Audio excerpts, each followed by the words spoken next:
Good morning, everyone. It's our pleasure to open day 2 of the advanced training course Infrascati. We will kindly ask everyone to note that we're starting to record, so we also kindly ask you to mind the echoes and noises. Warm welcome to our colleagues and participants online. Well, welcome to everyone in Frascati. Today, our first session focuses on global stakeholders for sustainable procurement. And I have 3 gentlemen joining me in this panel. We will start with Professor Rodrigo Lozano, who is a professor of organizational sustainability at the University of Gävle in Sweden. Rodrigo is a specialty chief editor of Frontiers and Organizations for Sustainability. For over 20 years, Rodrigo has been working towards sustainability in NGOs, universities, and corporations. And his project have ranged from sustainability competences and pedagogical approaches, chemical leasing, indoor air quality, and energy efficiency, to sustainability assessment and reporting, and so much more. Thank you so much, Rodrigo. We will start with a presentation. Those who were with us already yesterday know that I have this very interesting little thing that will measure exactly the time. And then we will take some questions and have a bit of a discussion. Welcome, Rodrigo. Thank you. So this is working. So welcome everybody. I hope It's nice. You can pay attention. Imagine I'm teaching in an elevator.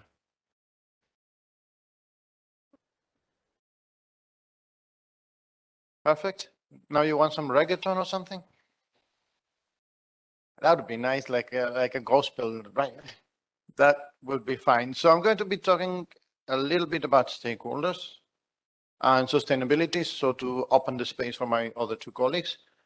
And I'm going to be saying some things that you already know and some things that I hope you don't know. But very important, I'm going to be saying some things today that are going to come back in ATC4. So pay attention because there's going to be an exam. Yay. Okay, so probably you've all read this quote, and that is the most cited quote in all of sustainability, saying that humanity has the ability to make development sustainable, to ensure that it meets the needs of the present generation without compromising the needs of future generations. But that's just one quote of an entire book of 256 pages that I really, really strongly recommend that you read, because it has a lot of very good examples that are a little bit old, but they're also very, very new in that case. There's been a lot of authors discussing about sustainability and highlighting the importance of balancing the economic, environmental, and the social dimensions of today, but also of yesterday and of tomorrow. And in my research team, when we talk about sustainability, we don't talk about a triple bottom line. We talk about the 4 dimensions of sustainability, so economic, environmental, social, and the time dimension, and how they all interlink through a holistic perspective. And very importantly, we have to engage stakeholders, and that's why they asked me to talk about this today. We talk about these 4 dimensions: economic, environmental, social, and most important, the time dimension. And that's why I started with the Brundtland report, because the Brundtland report clearly states this generation and future generations, but we also have to consider previous generations. So if you're in Italy, you have a different history than if you're in Sweden or if you're in Poland. You have to consider that history. And when we talk about stakeholders, we divide them usually into 3 major categories: what we call civil society. That includes NGOs, football clubs, rugby clubs, and all of those things. Sometimes universities are there, sometimes not. We talk about corporations, and we talk about small and medium-sized enterprises, large corporations, international corporations, and all of those ones that you can imagine. And we also talk about the public sector. And that is all the things that are owned by the government. Sometimes some companies are owned by the government, sometimes they're not. And we also talk about how they all interlink. So stakeholder theory, that's not me, by the way. That's Freeman. He developed Andrea, please. Thank you. He developed the stakeholder theory as an answer to stockholder theory. So if you're a corporate lawyer, you're very much familiar with stockholder theory, and you're only generating money for your stockholders. So he generated this theory, developed this theory to say that there are individuals or groups that affect or are affected by a corporation. So it's not only your stockholders, but there's a number of other individuals or groups that affect that corporation. And it's been expanded to also public sector organizations. So you have different types of influences. One is technological influences. For example, the use, develop of marketing technologies, clickers, smartphones, digitalization, etc., etc. You have social ones, so all the things that happen in society. We can take into consideration COVID, for example, also the current crisis in Ukraine and Russia. We have the political part. So whenever you have a change in politics, taking into consideration, for example, Brexit, that was a major contributing to companies. We have managerial influences, and we have environmental influences that affect all of these things. And this is modified from Freeman. This is an example from the Port of Gävle, where we have a paper, if you're interested in reading that. I don't remember if it's a paper or a chapter. And you have the Port of Gävle, the kind of the circle over there, and we have the Port Authority there, the Port of Gävle Authority. And then you have a lot of different stakeholders colored in. Some are corporations, some are Chamber of Commerce, some are land things, just to give you an idea of a mental mapping on all the different stakeholders that a corporation or even a public authority like a Port Authority can have. To give an example, corporation stakeholders, we can divide them into primary stakeholders on your left, top left. And we have the social ones, owners, shareholders, investors, customers, unions, blah, blah, blah. We also have the non-social ones, the natural environment, non-human species, and future environmental effects. Sorry, there's a little screen over here. We also have what we call secondary stakeholders, government, regulators, civic institutions, trade bodies, the media and academia, environmental pressure groups, animal welfare. But those are for corporations. Now, if you look at it on the other side of the coin, especially talking about public procurement, you have two sides, of course. You have the public sector and the private sector. And on the public sector, there's a change here on what is what. So on the primary stakeholder, you have government and regulators, civil institutions. You no longer have shareholders. So the shareholders are kind of the equivalent to the government. No, not the same, of course, but you have a difference in the typology of stakeholders in that sense. You have the general public, that was secondary stakeholder, but now it's a primary stakeholder. You have some non-social ones, and then you have also the secondary ones where companies tend to become part of secondary stakeholders. This is another typology stakeholders where you have internal stakeholders, you have employees and managers, and you have what we call connected stakeholders that includes distributors, shareholders, customers, suppliers, financiers, and retailers. Those are kind of internal, but not internal. We also have external stakeholders to a corporation, government, press, media, pressure groups, local communities, etc., etc. And this is a framework that I developed, and it shouldn't have been like that. Sorry for the animations, just to bore you a little bit. So it's a framework I developed for organizations and sustainability, and I'm highlighting in red circles the different stakeholders. So you have internal stakeholders, including employees, management. You also have connecting ones, so unions, shareholders, and you have external ones, suppliers, customers, civil society, other organizations, etc., etc. Too many animations, should have taken them off. There are people who say stakeholder theory is not really great. So they say it's quite difficult to recognize and differentiate stakeholders. Who are the primary ones? Who are the secondary ones? Who are the social? Who are the non-social? Who are really important ones? It's very difficult to meet all the stakeholder expectations. So How can you meet expectations of your shareholders and the union and management and the government and the non-social ones? That's quite difficult to do. And lately, it's how do you include the environment, the silent stakeholder, as a part of your operations, either as a public body or as a private body? There's another way to do this in order to solve those things. They came out with what we call the stakeholder materiality matrix. And if you remember, when I started, I said that stakeholders are those who influence or are influenced by a corporation or by a public body.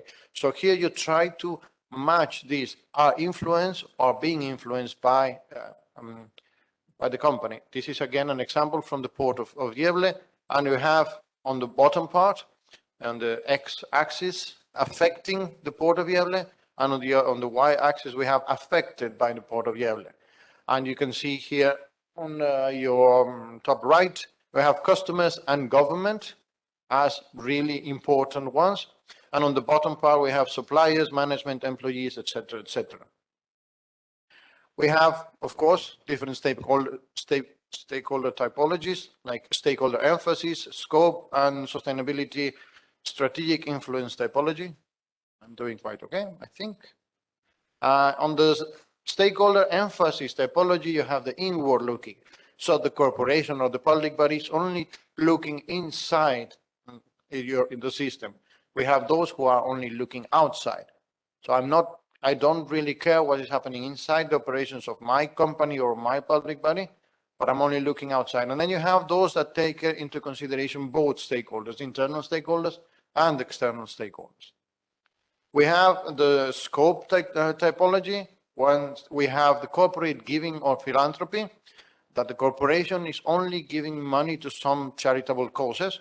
Then we have the ones that is mainly dealing with social issues, so social stakeholders, and we have that one that addressing environmental and social issues. So that includes corporate giving, social issues, but also environmental issues. And finally, we have a corporate sustainability strategic influence typology, that we have the Enronian type. That means that everybody loses. I don't know if you read about the case of Enron. Am I that old? Some of you might have. Okay. Read the case of Enron. It was a catastrophe of a company in the US that was promoting to be very, very sustainable. They had a very glossy sustainability report, and they were cheating absolutely everybody. Then we have the Fordian group, the Fordian typology that is only maximizing shareholder profits. That comes from Henry Ford, who was doing some not very good things to unions. But this typology that ends up being detrimental to the welfare of employees.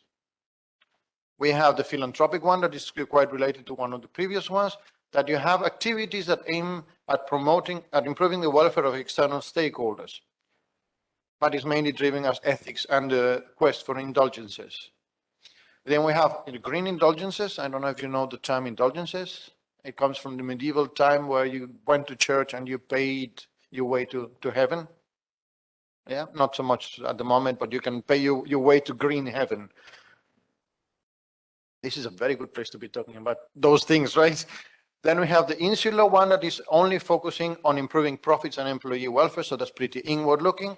We have the anthropocentric one that generates profits and improves the welfare of social stakeholders. And then we have the holistic type that is looking into generating profit, looking at social issues, looking at philanthropic issues, looking at environmental issues on the time dimension. And this is a little bit of a graphical illustration on all the different typologies, where the best one is the holistic one, where you have profit generation, improvement to the environment, employees welfare, and external stakeholders. And then you have the yellow ones that have neutral influences, and the red ones, like the Enronian or the Fordian, that are not really doing well for anybody. Most of the approaches on stakeholder theory had focused on social stakeholders. Lately, they've been trying to include environmental issues, but there's some things of how do you include them? How do you include that silent partner? How do you include, especially with the legal perspective? And I know there's been a few newer laws in some European countries that say now the environment has rights, but I'm not a lawyer. So don't shoot me, please. Stakeholder theory tends to be motivated by altruism and philanthropic strategies. And as I said, they address environmental and social issues, but explicitly they do not address the environment. So that's been contentious in that way. Each typology tends to be rather fragmentary, and it's difficult to join them in that sense. Stakeholder theory is very important. It's an integral part of sustainability discussions. Whichever strand of sustainability you take, it's very, very important. And you have to take into consideration the different stakeholders, since sustainability is about connections. It's about the connection of the economic, the environmental, the social, and the time dimensions, but also of the different stakeholders. And it's very clear in sustainable public procurement that you need the two parties. At least the two parties, the private companies and the public bodies, the government. But you also need to take into consideration who are going to be the users of that. So, for example, if you're going to be procuring lighting for a school, take note of that. We're going to be talking about an ATC3. Who is going to be the user? The user are going to be kids who are going to be there. So it's not only the private company and the purchasing body, public body. So you need to consider all that. Thank you very much.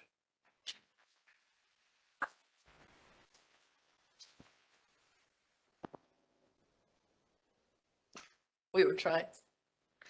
Thank you so much, Rodrigo.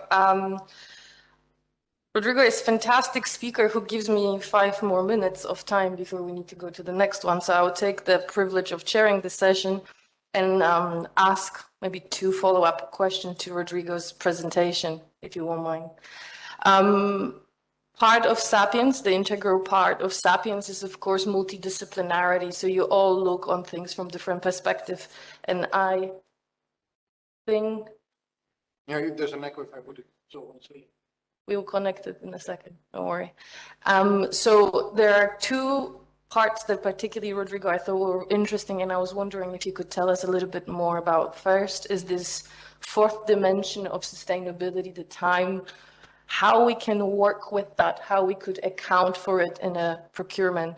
And second part is the stakeholder theory that you shared with us, the typology and different stakeholders, how we can use that if we design procurements, if we evaluate procurements, how we can work with that. Thank you for that. The time dimension is something that has been discussed in sustainability for even the first definition of sustainability coming out from Germany, precisely, Karl von Karlowitz and Silvicultura o Economica. That's when the first definition of Nachhaltigkeit in German came out. And it was about managing a forest. So you don't cut all the trees in a forest, because then you will make a lot of money if you do that, for sure. But you're not going to have the forest going for many years. Now, you have to balance cutting some trees in the forest in order to make a profit, but also provide jobs, but also having that forest staying for a very long time. So that was the very first definition. But of course, the Germans and the Brits sometimes don't get along, and then the blah, blah, blah, blah, blah, blah. History brings us to where we are right now. So if you're going to be procuring, for example, as I said, lighting for schools, you have to consider the time of the lifespan of the lights, of the service of the lights, whatever you want to use it, if you use a product or a service approach. So you have to consider the 5 years, 10 years, 20 years, 40 years that you have to be using it. Now, if you procure lighting for a building like this, you also have to consider its history. You cannot just come in and then wipe out the whole ceiling because you want to put absolutely beautiful LED lighting. No, you have to consider the past, the present, and the future. So when you're doing procurement in a more sustainable way, you have to consider, of course, the economic part, environmental, who is going to be using this, and how much time is that product-service combination is going to be used for. And particularly, do you need to replace it? How often are you going to be replacing it, maintenance, and all of those things? So it's very important to consider that in procurement, but in sustainability discussions in that way. As for the second question, the typologies, I'm just kind of putting a seed in the brains of our ESRs to think, how is that relevant to what I'm doing? So are human rights really that relevant, and relevant to whom? That's why I presented the materiality matrix, because what might be very relevant to me is not relevant to you. And that's when you need to start saying, okay, it might be relevant for the private company who is selling product or service, but is it that relevant to the public body who's buying it? And that's when you start thinking, oh, okay, but who are the stakeholders of the company? Who are the stakeholders of the government? Can we match them? Can we make sure that the materiality matrices are at least somehow aligned, and the importance of affecting and affected are on that line? Thank you so much, Rodrigo. I'm just going to reset my magical, if it will work. Doesn't want to work. Let's see. There we go. We will have time, of course, for all of you ESRs to continue to ask questions in the debate after all our three panelists have a chance to present. Now I will move on to our next panelist, Federico Budassi, who will be joining us online. So you will hopefully be able to see Federico on the projector. Federico is account executive for Italy and Spain in Ecovadis. And Ecovadis is a company that provides holistic sustainability rating service of companies delivered via global cloud-based SaaS platform. And their rating covers a broad range of non-financial management system, including environment, labor and human rights, ethics, and sustainable procurement impacts. So we welcome Federico to the panel. Sorry that you cannot be with us in person. And I would kindly ask you to keep your presentation somewhere between 15 to 20 minutes. Thank you. Thank you. Thank you so much. Good morning to all, and thank you for having me here. So I will share my screen. Okay, so I will talk about today how to integrate ratings related to sustainability performances or CSR performance into public procurement processes. So we'll start with the why, with the reason, because I mean, why we have to implement or to assess the CSR sustainability performances in the public procurement. So I won't go, of course, through this 4 topics because I think they are all clear for us. I will just say that through their procurement practices, government, states, and public entities can drive the innovation and accelerate the transition toward a green economy.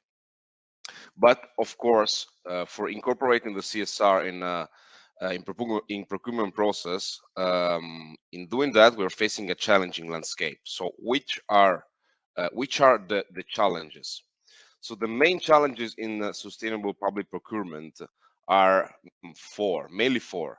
So the first is to go beyond the products. I mean, in the public procurement processes, it's not so easy to taking into account the supplier activity. So the corporate level, the assessment of the corporate level, the corporate behavior of the suppliers. So often the sustainability assessment, it's only related to the product. So how much how is the impact, how to measure the impact of the product, but it's important also to recognize the impact of the entire production cycle, so the entire supply chain. And a check-the-box approach is insufficient. There is a need of a robust verification system, and that it's why Ecovadis want to help in this process. Another important challenge, it's a legal challenges, because we know that the link to the subject matter of the contract is sometimes a limitation. So the assessment should be strict to the subject of the contract. So we have to make sure that the contract take into account this sustainability assessment. So the activity of Ecovadis in the public procurement is developed with 3 approaches on 3 levels. The level 1 is the supplier qualification, so the tender preparation. The level 2 is the contract, so within or during the contract execution, and the level 3 is the offer selection, so an awarding system.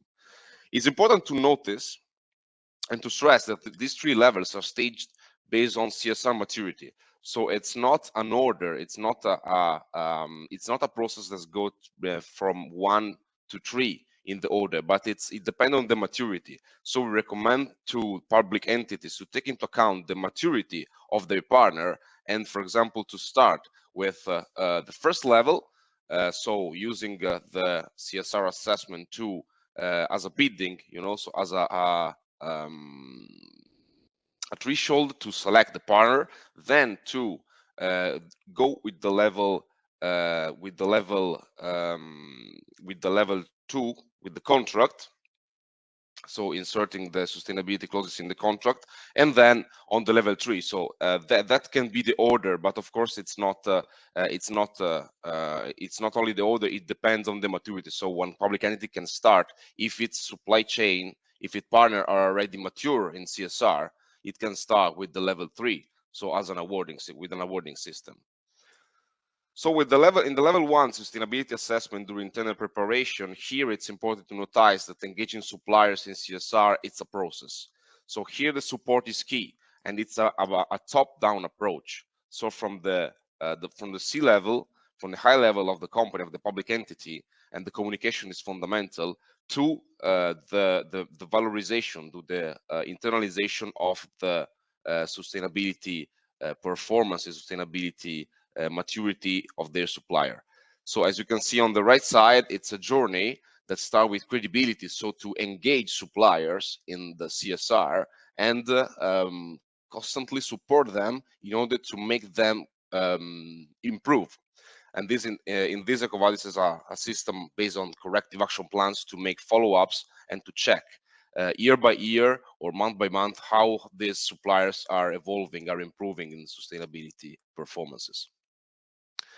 The level 2, so inserting sustainability assessment and clauses in the contract stage, it's very important because here we have more flexibility than a tender.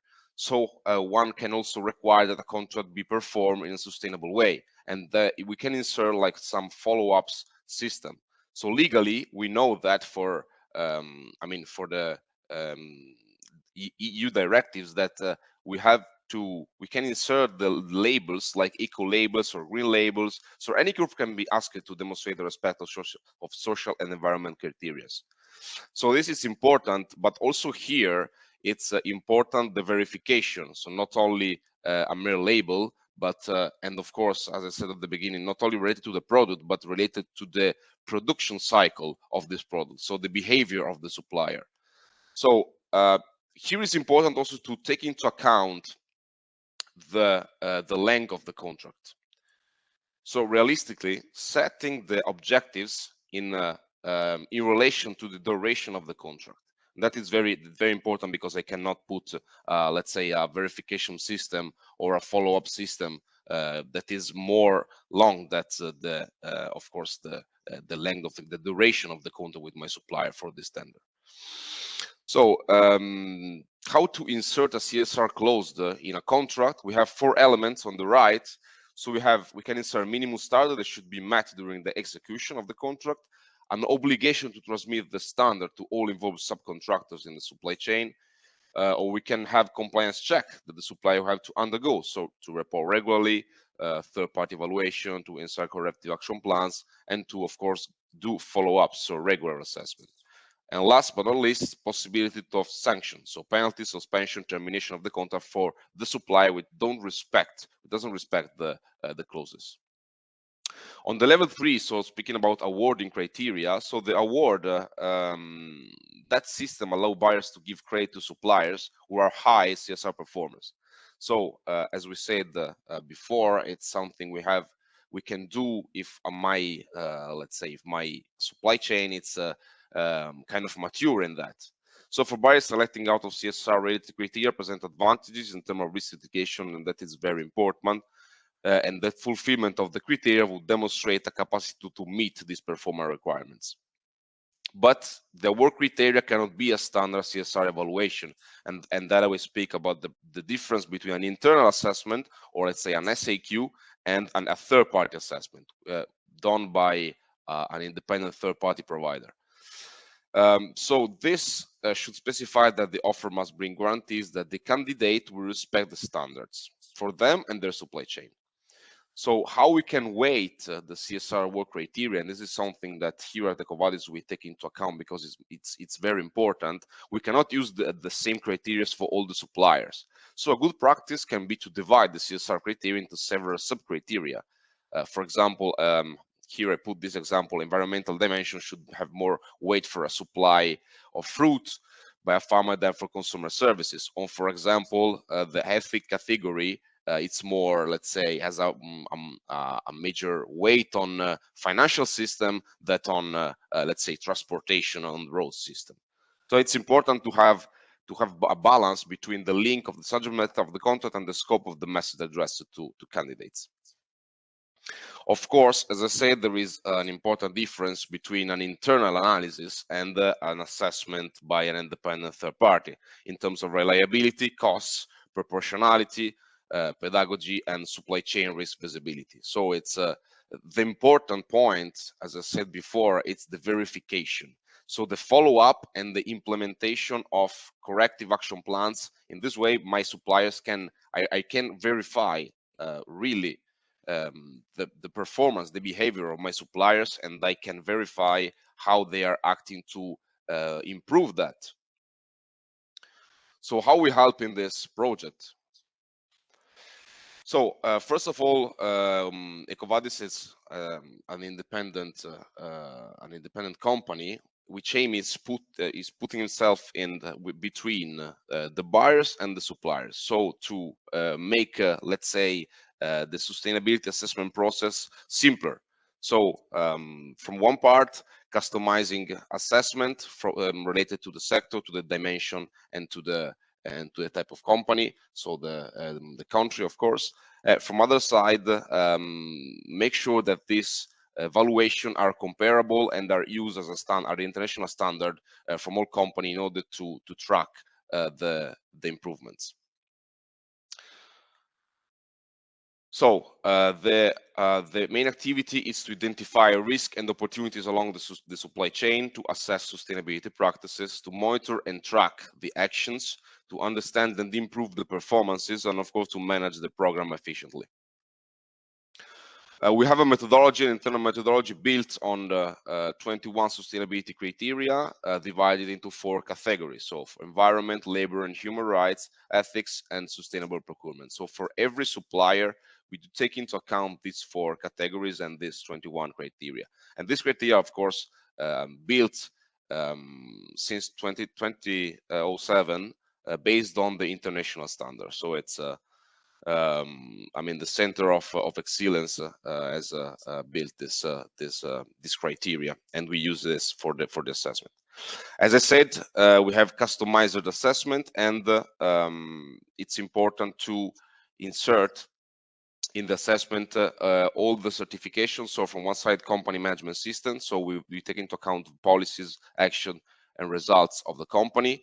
We have a scan of more than 100,000 sources of news of information to check whether the name of the supplier appears and if it's positive, neutral, or negative. And we have a third-party inputs, so the supplier can upload in the platform the audits or any kind of certification. And the result, after the analysis of our expert, it's a scorecard, so a digital scorecard, which can be shared by the supplier to all buyers, or from buyer side to check all the scorecard and to make a comparison. So this is the core activity of Ecovadis, and it's very important to stress that we put in place corrective action plans. So the buyer, the public entity, has the possibility to put in place, to ask for corrective action plan for improvement, and to give deadline. So all of this, it's important to take into account when on the 3 levels, so on the tender, awarding, and contracting. So here I brought a couple of case studies. So we have from the level 1 tender preparation. So this group, management company, infrastructure sector in the EU takes sustainability procurement very seriously, and to sustain its ability to identify and manage the impact linked to suppliers. So we put a process for the supply chain using Ecovadis platform. So any supplier is asked in the bidding process to complete the assessment. On the level 3, so the offer selection, the award, it's we have the example of the Swedish National Agency for Public Procurement. So here the supplier shall have proceeded to ensure that offered products are produced under conditions that are compatible with the ILO, the United Nations Convention on the Right of the Child, the United Nations Universal Declaration of Human Rights, etc. On the level 2, which is very important, we have the Equivalence department. It's an administrative division in France. They adopted a scheme to promote responsible purchasing, and one of the objectives is to involve the who's lacking or lack employment opportunities. So they use social integration clauses in the contract. They inserted these clauses in the contract, which set a number of working hours for the duration of the contract that must be worked. So for the entire duration of the contract, this administrative division performs supplier follow-up and monitoring the contract conditions. So it's here the monitoring and the follow-up, it's very important. So the effects, many employment returning to work, and there is also economic benefits beyond the social benefits. So the cost of paying this benefit for these workers, so this candidate, is no longer a burden of Equivalence budget. So there is a saving of 2.2 million euros. So here, the external expertise, the long-term goals, and the support are the key for this process.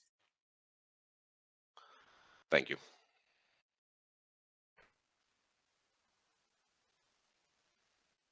Thank you so much, Federico. Similarly, we have a bit of time left, so I hope that you won't mind a follow-up question.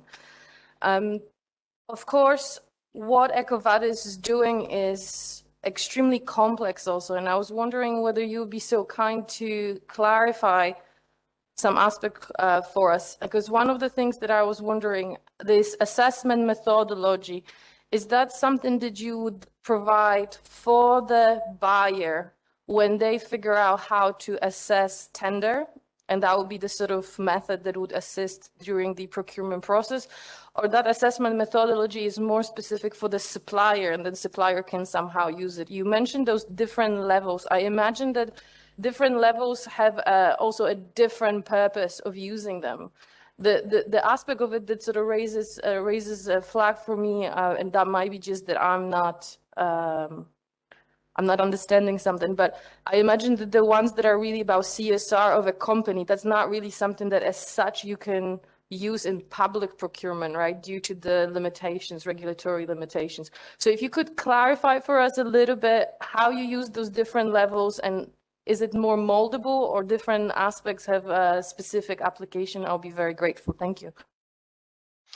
Yeah, thank you for your question. Yeah, basically, the Ecovadis assessment can be used in the 3 levels. So let's start from this point. Ecovadis has 2 core activities. One is for buyers and one is for suppliers. So on the tender preparation, the buyer or the public entities can ask that all the suppliers participating in this tender have the Ecovadis assessment, or have a certain points in the scorecard.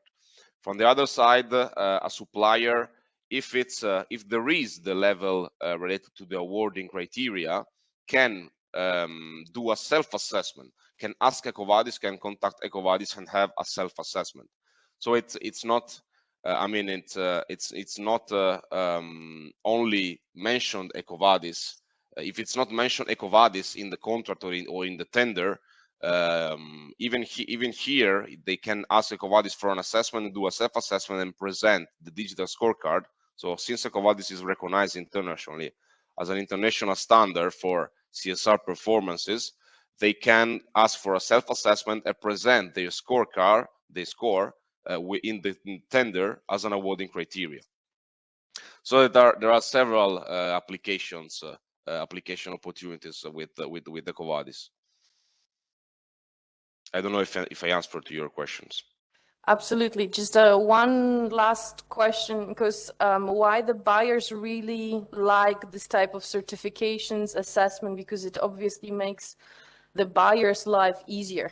How that sort of works, if you think about small and medium enterprises, would you see the potential of, if we apply such a standard as Ecovadis on a more regular basis, would that potentially be creating some type of barrier to entry for the small and medium enterprises? Because I imagine that it's quite time restraining, but it's also probably costs a certain amount of money, obviously, to engage with this type of certification. Or do you think that that's not really a challenge for SMEs? Thank you.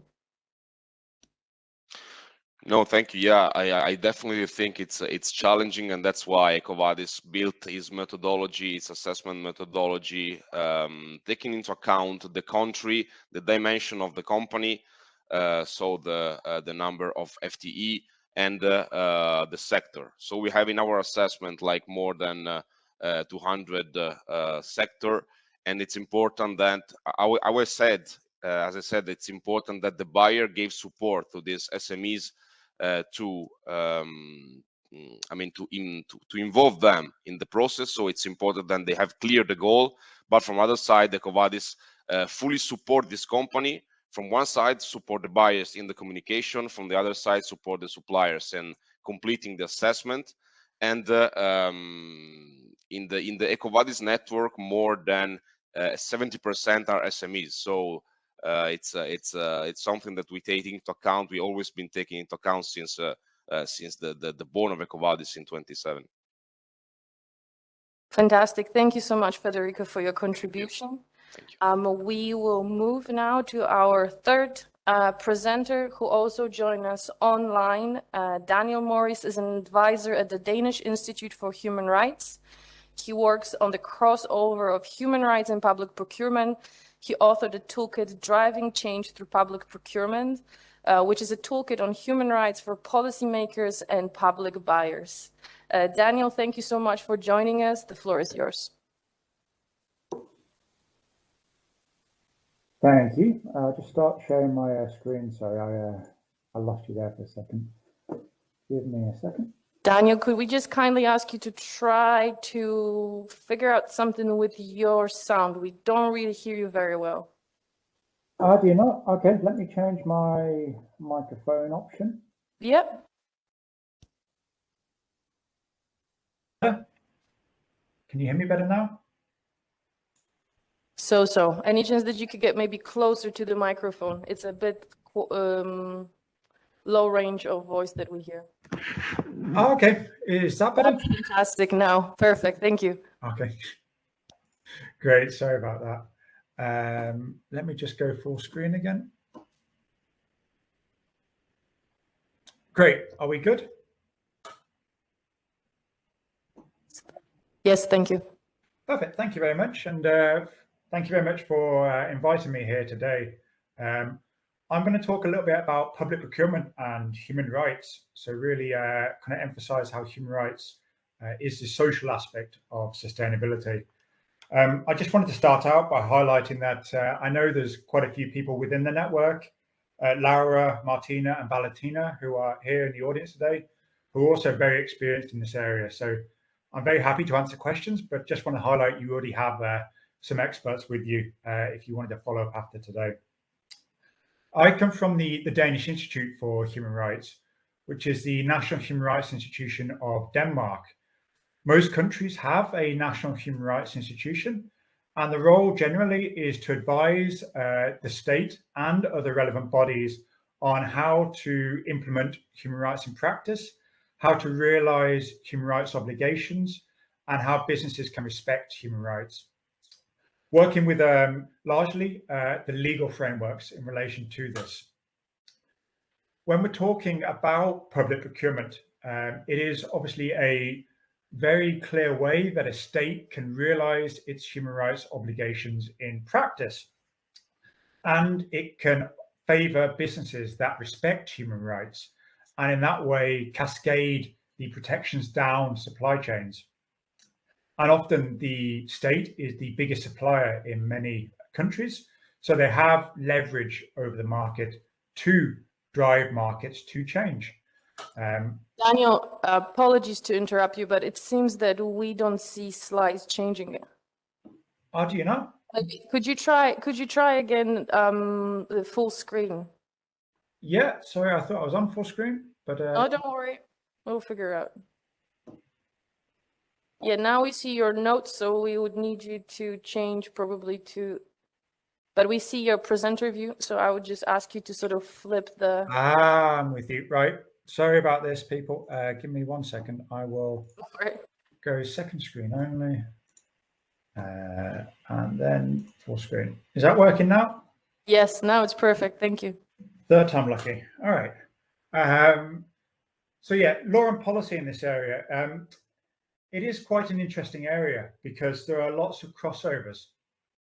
So we have public procurement law, we have human rights law, and often they are quite different and don't interact too often. On top of that, you have the international human rights law at the international level and public procurement law at the international level, but you also have regional and national law on top of that.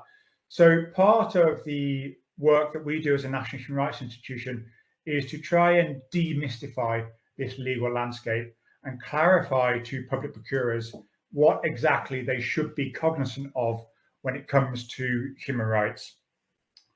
In addition to that, there's often policy level activities in jurisdictions. And one example of that is around value for money. That is often the overriding concept driving public procurement policy. And we've seen some kind of switches in recent years from kind of buying the cheapest, quickest, to considering what value for money means from a human rights perspective. And I think maybe going back to what Rodrigo was saying in terms of time, so looking really at kind of end of life costing and full life cycle costing of products and the human rights implications of that within the concept of value for money. So that really is what we'd be doing as a national human rights institution. In this area, there are quite a few different legal frameworks which articulate the obligations of states and the responsibilities of businesses. And I've listed just a few here. I just wanted to highlight that there are different approaches to this area, and sustainability is one of them. And I think it is these days the most important and the most overarching, but it is not the only one. And it is not, it is fairly recent in comparison to some of the others. So I just would like to just emphasize that this is a new and emerging area. We have good practices and we have challenges, but it is relatively new.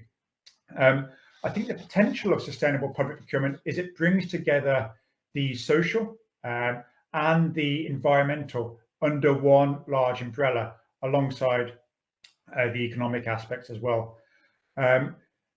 In the procurement fields, the environmental side and the social sides hadn't really come together before.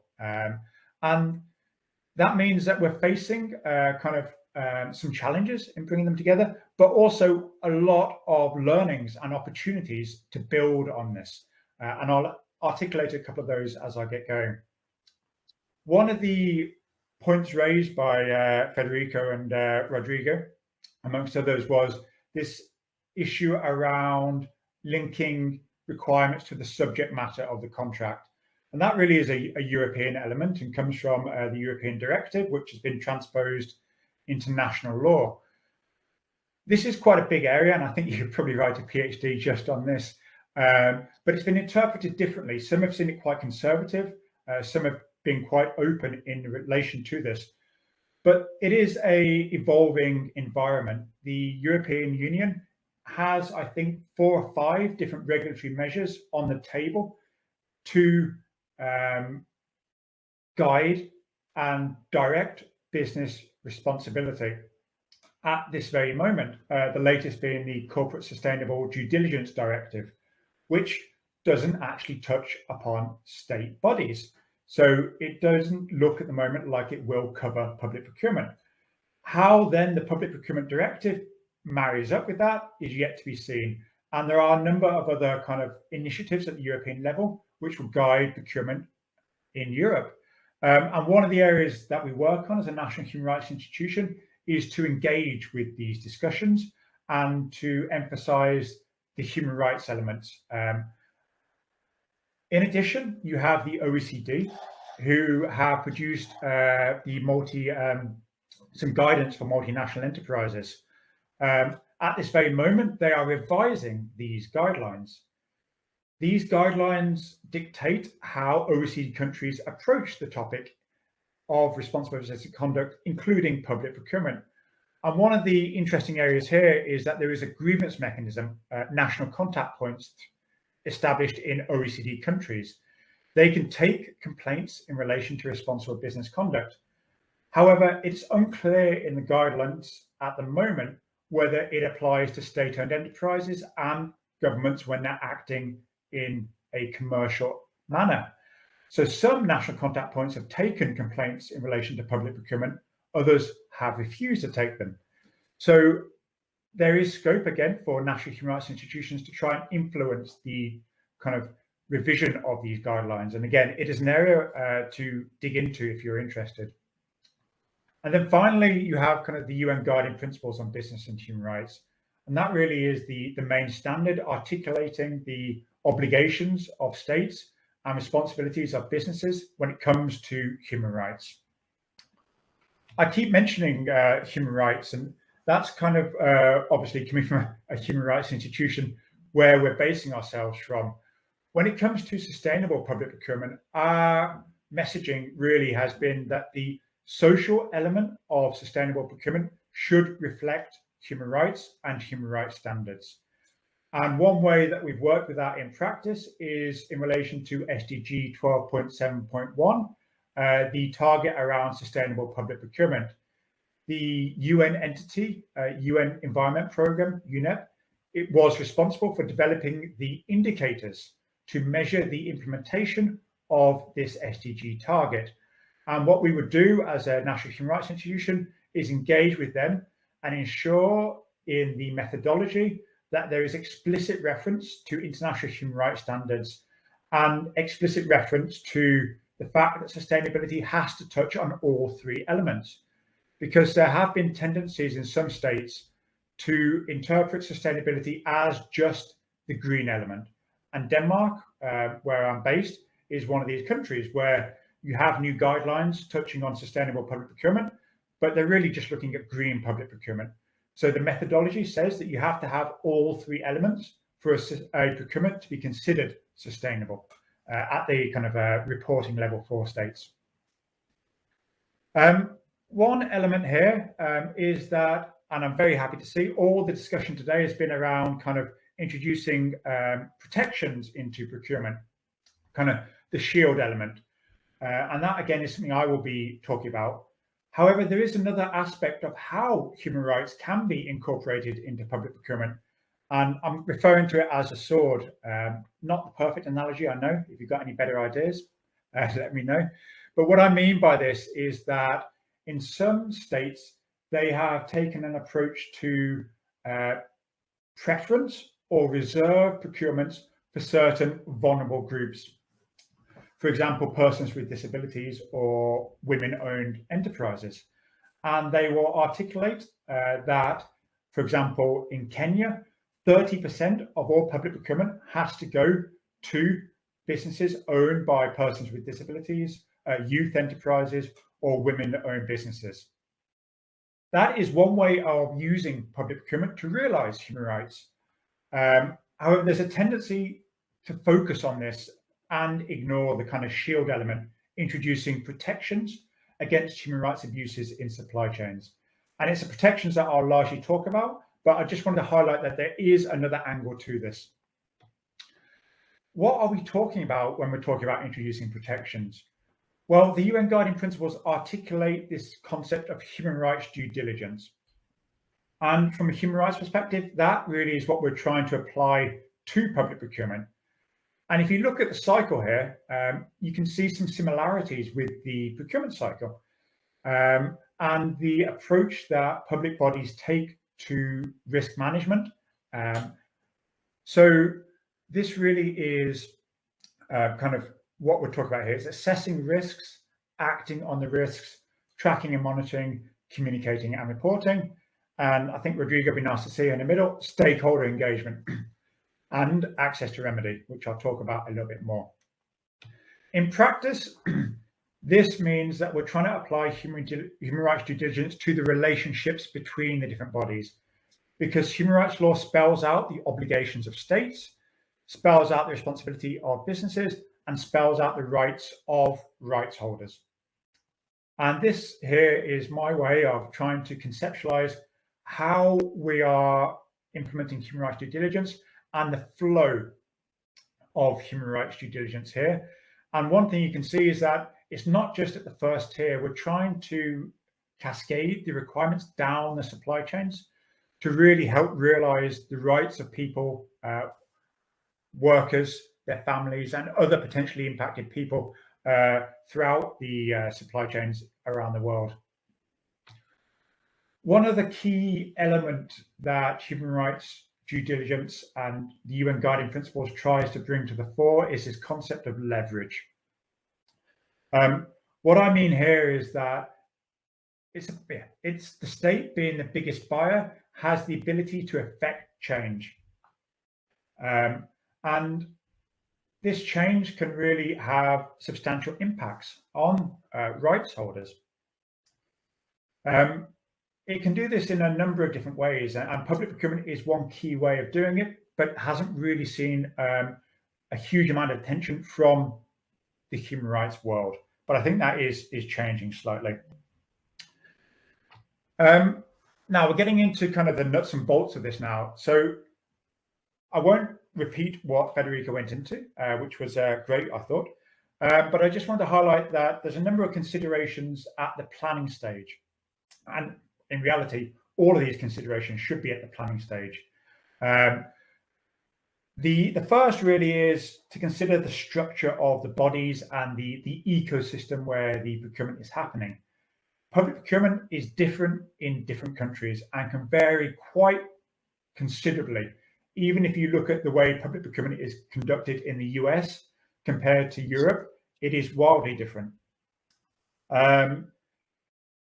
There's also the consideration that in some countries you have a central procurement agency, which will set out what other ministries and central government should do in relation to procurement. Others have a decentralized system. In other countries, you see a kind of a local system. In Kenya, you have both. You have both a centralized and a local government system with different bodies responsible for both, different objectives, different strategic plans. So when tackling this subject, it's quite important to understand kind of the ecosystem and the bodies involved in that, as well as the laws. I just want to highlight as well that public procurement doesn't happen in a vacuum. So when we talk about public procurement and transactional procurement, when you talk to public procurement professionals, they might often say, well, that's actually supply chain management. Or they might say that that actually is kind of the project level. And if you look at the UN, the way that the UN works, they have programs and projects in individual countries. They would do the majority of their risk assessment and their prioritization at the country level, at the project or program level.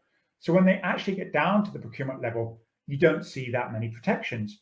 But that's because a lot of them have been raised to the higher level or have been embedded in supply chain management. So there's a lot of different terminologies here. And as a national human rights institution, one of our kind of roles is to put these human rights concepts into language that people will understand. And that really is adopting the language of public procurement. So rather than talking about impacts on rights holders, we'll talk about risks to stakeholders. In addition to that, there's a need to understand how procurement happens. So often there is a standardized procurement cycle, but there might be different approaches in different countries. Some countries or some cycles might allow for framework agreements where you can set up an agreement where others can then utilize and benefit from without having done all the legwork to get there. There might be a central purchasing agency which provides a platform to go and purchase from. Of course, if you can get the sustainability and human rights protections at this level, you can maximize the effect. However, yeah, it can be challenging to do that when there's not a desire from these central bodies to increase their workload or up their costs, as they say it. So I think part of their job as well is to try and break down and demystify what this means in practice.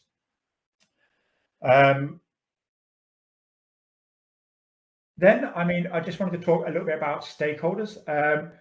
Building from what Rodrigo said here, there's a need to understand the markets and to adapt measures that are kind of useful to the markets. And again, this was something that Federico highlighted, that there's no point going in with a gold standard if none of the suppliers can meet it and won't bid for a tender. You have to really understand the market to design measures that the market can meet. In addition, you can do that to try and understand the risks that markets face. And this kind of can be done through the market assessment phase and the sourcing function that you would choose during a procurement. And of course, supplier engagement can happen at this stage, but it can also happen throughout the kind of procurement cycle and with different suppliers at different times. And that information can then be recycled back into these processes. And then finally, there is the need to understand kind of the way that it happens legally. So the contracts, the tender documents, and where you can insert protections into those.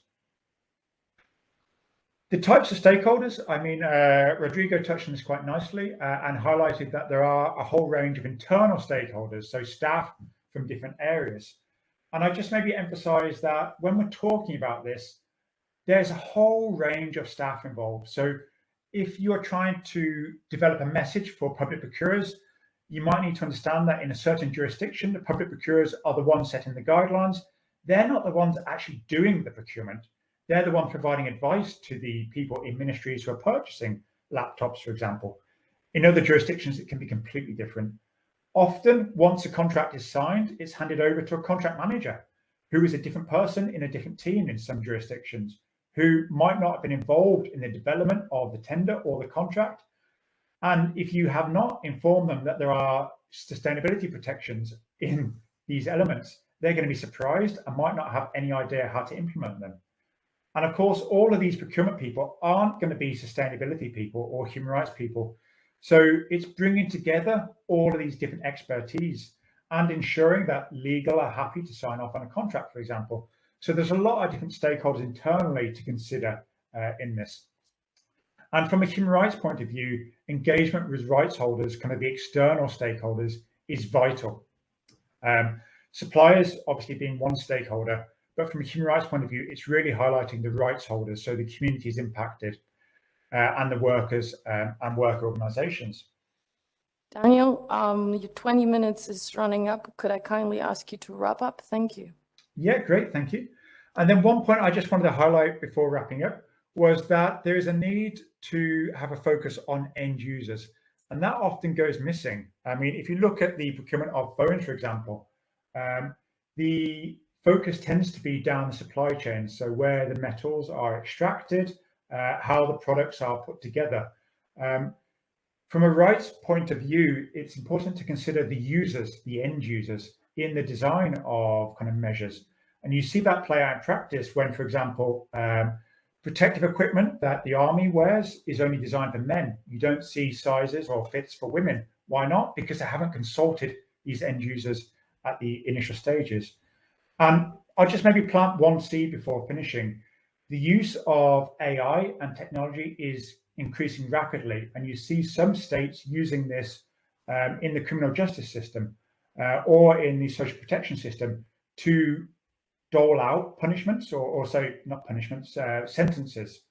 So how do you consider the risks of that at the procurement stage? An open question, and I will finish on that one. Thank you very much.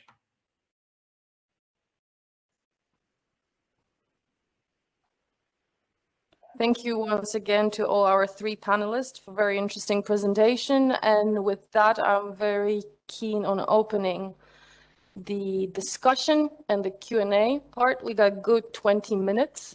We have a microphone which will be circulating. Apparently it works already, so you can ask your questions from where you're sitting. We will test it first, but ESRs, the floor is yours right now. Any questions? Valentina.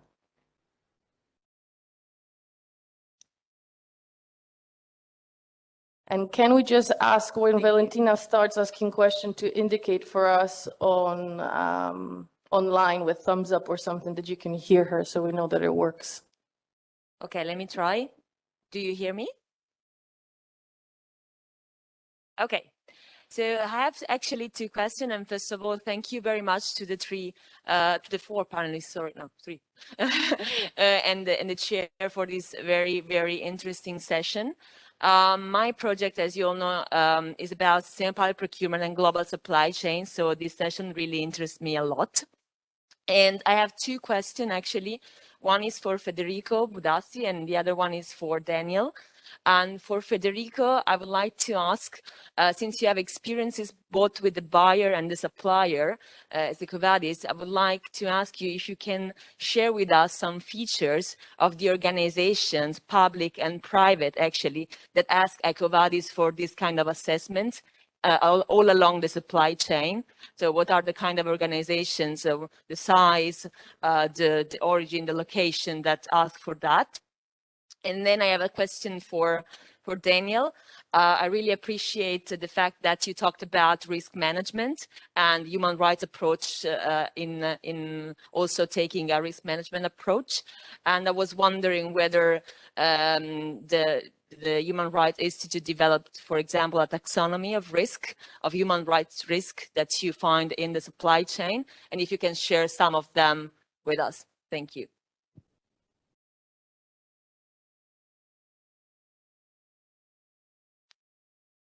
Federico, can we ask you to start with the answer and then we'll go to Daniel? Yeah, thank you. So thank you, Valentina, for your question. Ecovadis works both with private and the public entities, let's say.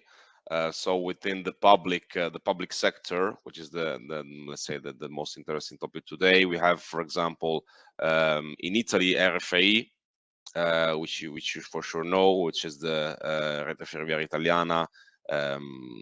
So part of the railway company of the Italian government. We have the case of Swedish National Agency for Public Procurement. We have the Equivalence Department, which is an administrative division in France. We have also part of the Flanders government in Belgium, so organization of cities and municipalities of Flanders. And then really in the private sector, we have, I mean, we work with any, almost any kind of companies from dimension and countries and sectors. So from Amazon and Coca-Cola in the United States to small, to SMEs companies in Italy and then all over the world. So it's the good point. I mean, the core, the strength, let's say, of Ecovadis is to have build this connection between all kind of buyers and all kind of suppliers, and that is why the assessment it's tailor-made for the suppliers, and there is this let's say analysis which take into account the difference between the suppliers from one side, for the difference between the companies from one side, and using a score, which is a digital scorecard, which is comparable. So I can check how my suppliers are going, which is their level of their maturity level in CSR in their sector, in their country. And I can have benchmarks, I can have comparisons, and I can drive the improvement. So for answering your question, for both from the public and the private sector, we have different kind of entities. So there are no burden in that.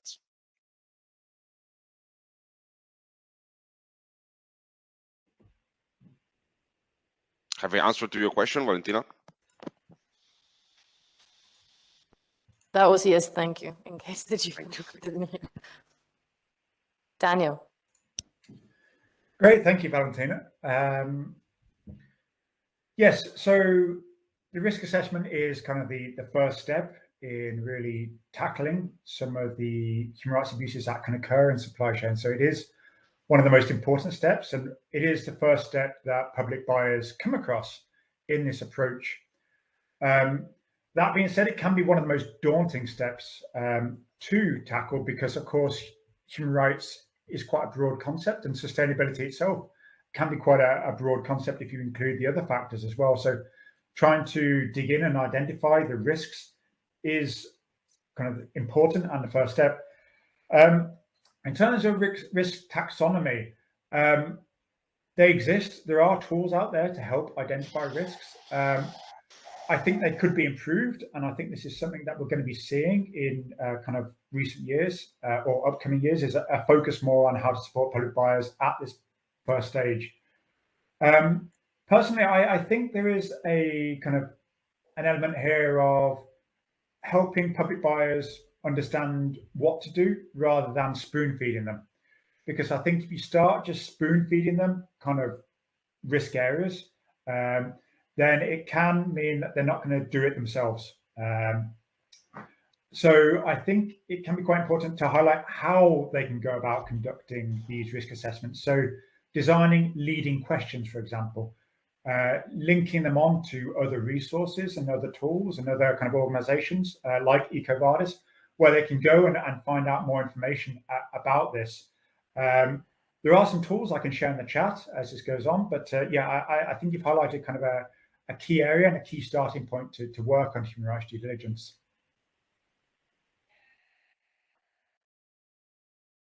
Thank you so much. Do we have further questions? Okay, got Julia in the back. Where's the microphone? Yeah, could we just go though? Thank you. Hi, thank you very much for the session. That was very interesting. I'm Giulia from the University of Milan, and I'm mainly working on public procurement and human rights and supply chains. And I have a question for both Federico and Daniel regarding human rights due diligence. And especially, I'm wondering if you have any suggestions for how to effectively monitor human rights due diligence processes, because I mean, to avoid to have it just as a tick box exercise, and if you suggest also to have like in-person audit, like factory audit, to really assess what's happening at the suppliers level on human rights possible risks, or if, according to you, it's better to have a methodology more about self-assessments and surveys, for instance. Thank you so much.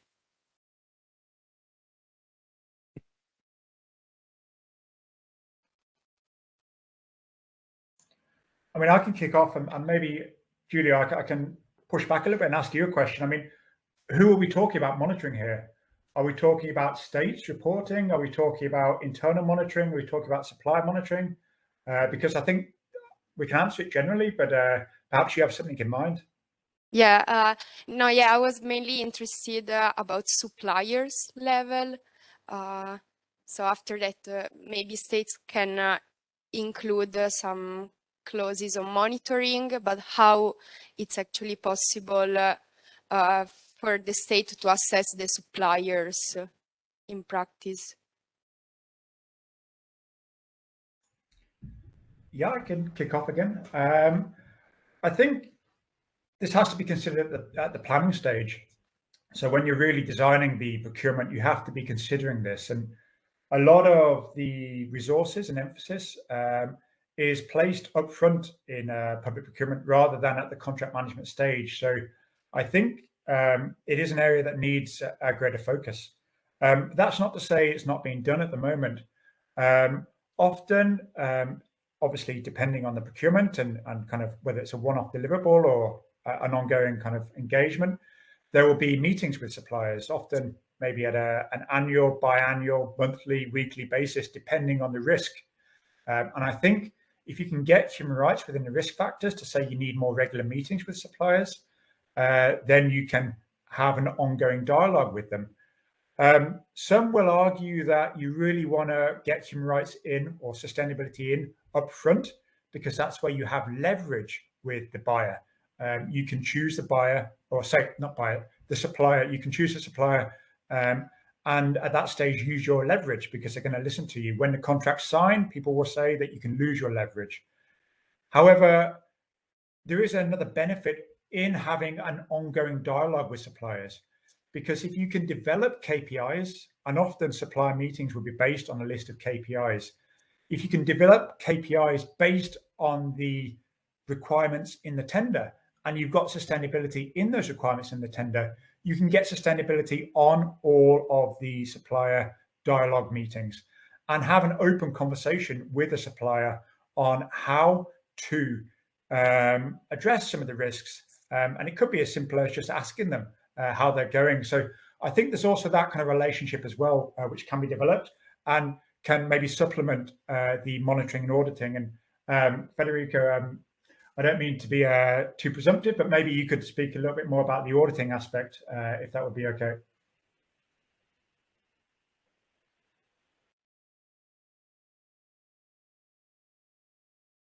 Federico, I think we have you muted. Okay, thank you, because I cannot unmute my mic. Sorry. Sorry. Thank you very much. So Julia, yeah, very good question, and actually that is the point. I mean, as I was saying before, the point is the verification on these parameters, because you can build every KPI or parameter that you want, but if you only go through or only go with a self-assessment questionnaire, how you can be sure that those human rights, labor rights, or those KPI you've built, you've developed are really observed and respected. So the difference between a digital audit like Ecovadis does or the company does and the SAQ, it's that within the SAQ it's difficult to verify. You know, on the self-assessment, it's difficult to verify the answers. So the system that we built in Ecovadis, it's to verify the document. Is to we ask the suppliers to provide the documental proof that support the answers. You know, so it's not you have not only to answer to the question or not only to tick the box, but also to provide certification, official documents. So it's you have to prove that you're really doing something in that respect. So we analyze three dimensions: politics, action, and results. So what you declare, so what this supplier declares, what the supplier is doing for being consistent with this declaration, and which are the results. So we have like a team of more 200 people and analysts that are analyzing not only the answer but also the documents, the documental proof that you provided, and checking, be sure that it's not a fake document, that is an official document, it's not a document made only on Word. So that is very important. And of course, this is also to help companies in understanding where are the risks. So through our assessment, through Ecovadis, a company can, or a public entity, can check whether along the supply chain there is the risk and there is the need to do an audit on site. So these are not like alternatives, but are system and activities that can be integrated. So for the, let's say, for the 5 or 10 suppliers that are super high risk, and or that I've seen that a negative score or a problem, I've seen that there is something it's not working in the assessment, and I understand that there is a need for a on-site audit. I can do it. I can integrate it. So that is I think mainly important in some countries, and especially in human rights. So yeah, very important topic and very important question as you raised. Thank you so much. More questions? We had some more. Hi, thank you. Very interesting presentations. I'm Martina. I'm doing a PhD on human rights and public procurement as well. My question is mostly to Federico. So one of the sections of your assessment is human and labor rights. So if you identify issues, those might actually be issues on the ground as well. Do you do any involvement and engagement with rights holders and like workers as one of the main stakeholder groups which would be affected by a company's operations? So we don't, as we are an independent label, independent assessment. So we only, let's say, give to the public entity or to the private company, let's say, a view, a panoramic view on this on the supply chain and on that particular supplier. So we don't put ourselves in the corrective action plan. We only say there is this problem in let's say labor and human rights category. This supplier has a high risk because in this particular KPI parameter there is a need to improve. So there is a lack of results or action or policies. So this is valid also for small, let's say, farmers or small, very small reality.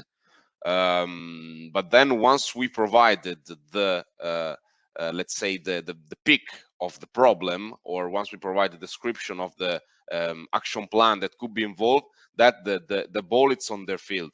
I mean, the buyer has to decide whether implement or ask a corrective action plan, whether stop the contract with the supplier, or whether find for looking for another supplier in the same sector in the same country. So we only give the information. We don't oblige nor the buyer nor the supplier to do actions, because we cannot do it.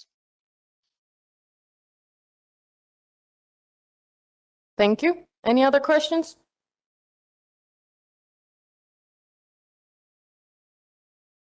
Yes, Haitham.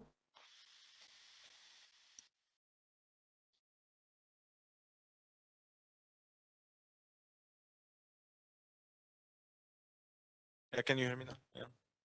Hi, I'm Haitham, PhD student at Hasselt University in Belgium. My PhD is on life cycle assessment, life cycle costing of construction projects, buildings mainly. I have a question for Federico regarding the certification that you provide.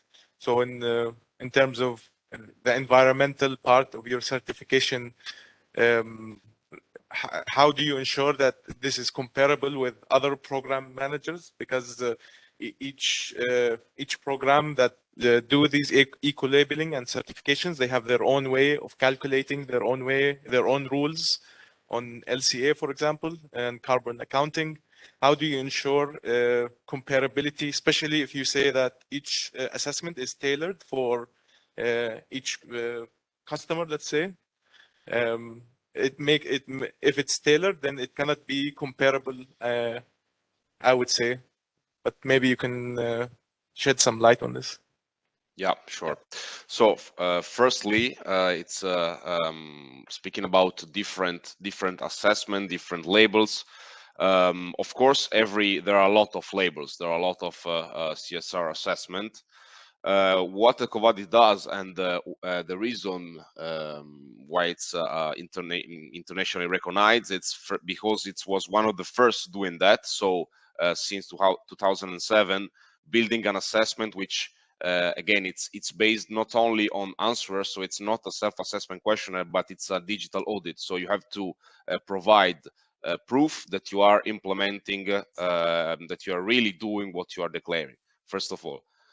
First. Secondly, regarding the tailor-made questionnaire, yeah, the questionnaire are tailor-made in the sense that we take into account the sector, the country, and the dimension of the company. So we have more than 200 type of questionnaires that are more detailed or less detailed depending on the company, so depending on the dimension. But all these parameters are built by Ecovadis. So internal methodology built in these years, which is now recognized as the standard, as a benchmark.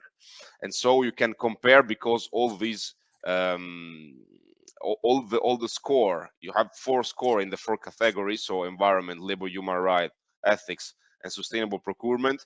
All these 4 score, the average of these make your final score. So you can compare the score of every supplier to their peers. Of course, it took into account the difference in the sector and the countries and the company. Of course, you have to take into, I mean, you have to take into account to know that if you are comparing, let's say, I don't know, Coca-Cola with the government of Flanders, or different kind of supplier, of course, you know that are different sector and there are different parameters, but Ecovadis take into account this these parameters. So as I said, every category has its own weight in the country, in the sector, and in the dimension. That is why it's comparable. But I will be happy to share with you some further info if you want. Thank you so much to our panelists. Thank you so much to the audience. I will take the liberty to close our session, to thank everyone who joined us online, because this is also officially closing that part of the event today. We had a really nice and fruitful session, I think, so thanks everyone. And we will have right now a coffee break, and I will kindly ask everyone to be mindful of time, so we start 45 past. Thank you. Thank you. Thank you. So much.